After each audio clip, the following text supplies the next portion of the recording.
This is St. Louis on the Air from St. Louis Public Radio. I'm Elaine Cha. Since childhood, Belleville native E.J. Liddell has dreamt of nothing but net. Basketball nets, that is, and he's been a standout. In addition to helping lead his alma mater, Belleville West High School, to 2 Illinois state championships, he was named the St. Louis Post-Dispatch's Metro Area High School Player of the Decade in May 2020. Once he graduated, Liddell headed to The Ohio State University. He was a 2-time first-team All-Big Ten selection and the 18th Buckeye to earn All-Big Ten honors multiple times. In 2022, EJ reached another milestone when he was drafted to the NBA's New Orleans Pelicans. First pick in the 2022 NBA Draft, the New Orleans Pelicans select EJ. A few weeks later, he suffered a torn ACL that took him out of the game for a couple of years. But he persevered, and this past September, he signed with the Chicago Bulls. Our production assistant, Jada Jones, had the opportunity to speak with EJ earlier this week. She started the conversation by asking him how it feels to have made it to the NBA. It's a blessing. I always kind of knew, and I always kind of dreamed that I would make it this far and whatnot. Obviously, I'm still climbing the ladder, but I'm very thankful for, just the small moments. And like that, in that draft video you just played, in that moment, that's something I've always dreamed of, hearing my name being called. So making it to the big leagues is a blessing. And your very first basket for the Bulls was a pretty exciting moment. It was just as the first quarter was ending. Bobby Portis splits the free throw. He was a very important part of the Bucks championship team in 2021. He played his first 4 seasons with the Bulls. E.J. Liddell beats the first quarter buzzer, knocking down that 3. So what was going through your mind in that moment? If you want me to be honest, completely honest, yeah. I hit the 3. And then I was heading back to the bench. I was like, man, I got to guard Giannis to begin the second quarter. So that was the only thing on my mind, really. But it was a good feeling hitting the 3. I just don't think about it in the moment. But like after the game, watching the highlight, watching the clip, I'm like, man, I really made it.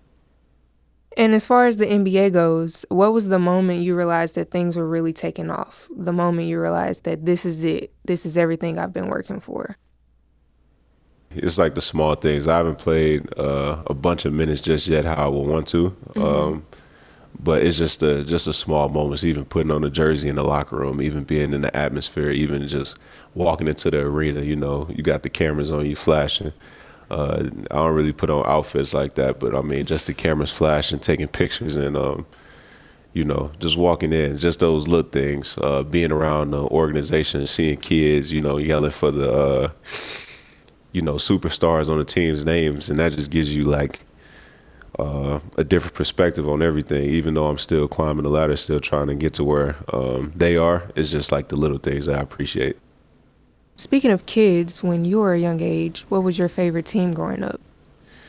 So we didn't have a team like near me. I always liked the Bulls. I always liked Derrick Rose growing up. But my favorite team and favorite player was the Lakers, and my favorite player was Kobe Bryant. So watching Kobe and Shaq was one of my favorite things. So like my Twitter name is 2432. It's for Kobe and Shaq. So those are my 2 favorite guys ever. I had a chance to speak with Tyrus Short, your former junior high basketball coach. And I went to Signal Hill too, so he had a lot of great things to say about you. He said that he knew from the first time he saw you play in 5th grade that you were special. The footwork and basketball IQ you had were off the charts for a 5th grader. He told his wife that night that he was coaching his first D1 kid, and she asked him, how do you know he's only in the 5th grade? And he told her, when you see it, you know. What does basketball IQ mean to you, and how did you develop it?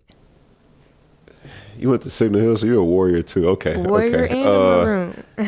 Okay. All right. So, that's good to know. Basketball IQ, it's just knowing the game and having a love for the game and watching it. You watch a ton of basketball growing up. You watch guys next to you, and it's just about just watching and playing freely. I don't know. I've always had like great instincts when it comes to like playing like blocking shots, being a leader, being able to communicate. And that's because like I care for this game and I care for this sport and I want to keep pushing it forward, you know. So it's just like having an appreciation for, you know, the game and still having fun with it. So that's crazy, Mr. Short. I remember when we first got to Signal Hill. Yep. And you have so many people supporting you. I also spoke with Joe Muniz, the high school coach. He said he drove down to Memphis to watch your first game of the season. He said that it was a dream come true and that it's the kind of thing that you and he talked about when you were at Belleville West. I mean, even deciding on my college decision, Coach Muniz is always there to help me, you know, and give me pros, cons, on different things like that when I was deciding my final schools. But when all my family drove down, and even him, just putting on that jersey, just being in that arena, just being on that court, I know it felt surreal for him because it was surreal for me, surreal for my family. So small moments like that I don't take for granted.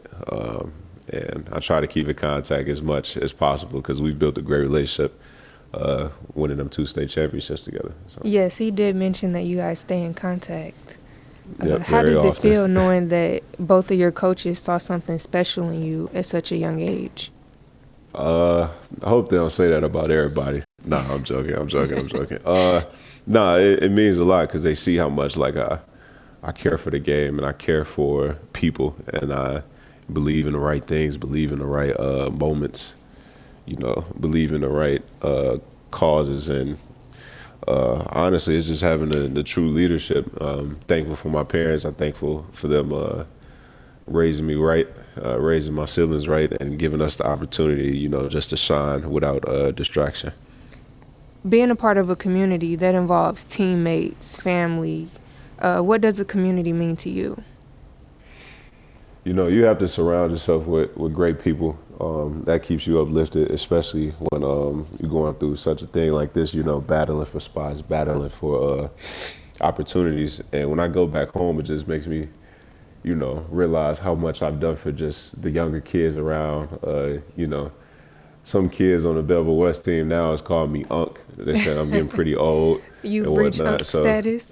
Yeah, I've reached Unc status in their words. I mean, it's just, like I just talked to a kid the other day. He said I was like 7 years old when I was winning y'all first state championships. And I mean, you know, just small moments in my career was big moments in their eyes. And that's who they remember me by, just the guy who cared for his teammates, guys who always went out of his way to sign some autographs when, you know, kids was there, take a picture with them. So, I mean, the community is great because I was always one of those kids looking up to stars like Jason Tatum over in St. Louis, Brad Bill. You know, I always wanted to take pictures and watch the games, be there in person, and to even have the opportunity and the blessing to continue being me and kids look at me as like a role model is awesome. And what is one piece of advice you would give those kids? Have fun. Have fun with the process of the day-to-day basketball activities. Just speaking basketball right now. I could give a lot of life advice, but just basketball, just have fun and be faithful in the little things. I mean, you might not see growth from one day to the next or the day after that or a week or a month. You might not see much, but honestly, the growth is going to come after you keep stacking days, keep stacking years, and keep stacking moments, and then you'll see yourself grow. So that's all it is. I never was a player growing up. I had to go through trials. I had to fail a lot, but it wasn't really failing. It was it was lessons that you need to learn along the way. So appreciate every moment, good and bad. Well, speaking of growth and lessons, what was it like to transition from playing college basketball to professional basketball? Man, it's crazy because everybody was the man on their team. Everybody, you know, you go to a D1 school, everybody was the best player on their high school team. That's why they're a Division I athlete. And then you get to the pros, you have a lot of guys who was the best player on their Division I team, or it might have been the second, third guy on their team. So you have to understand your role, understand what coaches want to see from you, understand how to work, and what work really is. When you're not playing, when you're sitting on the bench, you have to put in the right amount of work so you're ready for the opportunity when it's presented. So the transition from the college to the big leagues, no school, kind of on your own in a sense. And you really have to understand, like, you have to continue to put in the work to be where you want to be. So. You also had to make another transition. As we mentioned at the beginning of the interview, you were first drafted to the NBA in 2022, and a few weeks later, you suffered from a torn ACL.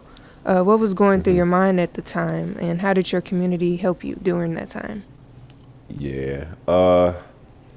At that time, I mean, I try to leave that in the past because, injuries don't really make you who you are. And I use that time to honestly grow as a person outside of basketball because, like I said, that's all I've ever really cared about and all I've ever really, put my heart into. And when I didn't have that, it was like an opportunity for me to grow as a person a little more, grow as an actual, like, big brother. I had to start looking at things from a different way. How can I be a better son? How can I be a better role model without this ball in my hand? So, and the community helped me a lot. It just showed me, like, everybody loved me. All the texts, all the phone calls I received, even, just to check up on me from time to time as I was rehabbing, just showed me how many people were there for me when I really wasn't at the best, and that's true love. I feel like I don't want all the love when I'm, balling and getting all the social media posts and whatnot. At my lowest moment, I saw who was really there for me. So that showed how much the community meant to me. And what is one piece of advice that has stuck with you throughout your life? One piece of advice that has stuck with me throughout my life. That's a wide question. I would probably say just continue being you because, your light can possibly shed on somebody else when they're in a dark time. We come from a smaller city, and when you enter bigger cities like this, I feel like the world needs a light often sometimes when it can seem so dark. So continue to fill your spirit up, continue to shed light on other people's life and fill their cup up. We do come from a small city. Do you have any fond memories of growing up in our city? Oh, man, I got a lot of memories on Signal Hill side. I used to think that walk was so long from, like, my house to Signal Hill, and I thought, like, our school was big, and my graduating class. What class did you graduate in? I was a year above you. So, year above? Yep. Okay. So we I had was about 15. 32 people in mine, I think. Yep, we had about 27, and we went to West, and then you got 800, 900 people in your class. So I know that transition. Was crazy. Oh my goodness, yeah, that transition was just like man, it's such a bigger world out here that I have no idea. So yeah, I can't wait to see the world, when I'm done playing. But right now, I'm just enjoying the moment that I'm in, working on everything, and piecing and bricking together my life. So yeah, I have plenty fond memories of Belleville. What advice would you give young kids with aspirations of one day playing for the NBA? If you could dream it, you can do it. I heard that. Anything you put your mind to, you can do. Like, I made it to where I want to go, to where I want to be. Let me put it like that.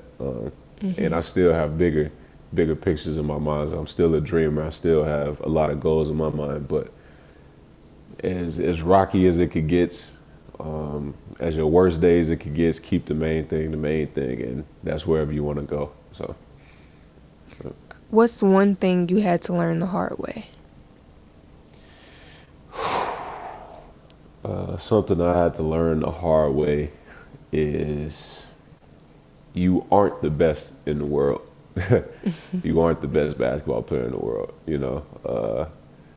You're probably not gonna be the best person out there like you see on social media. You're not gonna be the best looking, best influential guy. Best I don't know, salesman, I guess you could say. Comparison. You always look at what the next person is doing instead of like running your own race, you know? So that's something that I've learned. It's something that I've kind of taken a step back from off social media and seeing like we're all ourselves. So comparison is the root of evil. So that's something I had to learn, and I understand that. So where this guy is not where I'm supposed to be right now. So I should look at where he's at and say, this is where I'm supposed to be. Or, you know, somebody's below me. I shouldn't look at them like I'm above you for a reason. You know, I'm in this moment right now because that's where I'm supposed to be. I have a couple of more comments from your former coaches. All right, I'm listening. Tyrus Short said perseverance is probably EJ's greatest attribute at this time in his career. Overcoming a knee injury his rookie year and being traded a couple of times will challenge anyone. And Joe Muniz said his humbleness and his willingness to work through things make him a great player. So it sounds like you're very humble, you're very resilient, and you work hard. Yeah, they know me pretty well. I like that from them. Those are some great comments. Yeah, I mean, they've always noticed that about me. It's just like, with all these blessings that I've received, it could get taken away just like that if you're not humble. It could get taken away just in the blink of an eye if you're not grateful for the opportunity that you've gotten. And, you know, I feel like blessings is going to keep falling on my lap because I'm grateful. I give thanks to God for everything that I've received since I was a kid. So it's just the fact of being grateful for where my feet are at and for the moment that I'm at.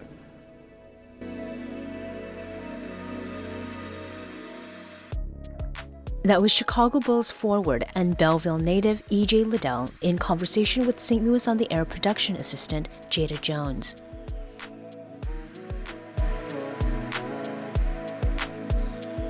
This episode was produced by Jada Jones. Audio engineering and podcast designed by Aaron Dorr. Our executive producer is Alex Hoyer. St. Louis on the Air is a production of St. Louis Public Radio. Understanding starts here. Do you find yourself regularly listening to episodes of St. Louis on the Air? Suggest us to a friend you think might enjoy our conversations. And leave us a review and rating on Apple Podcasts on the App Store.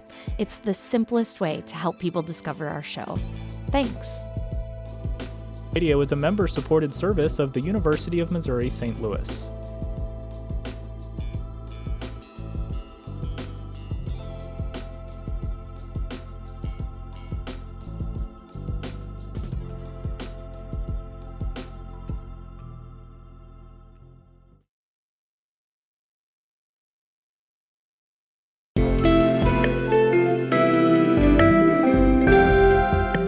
The Gateway brings you the day's news each weekday from around the St. Louis region and the state capitals in Jefferson City. Our schools are accredited.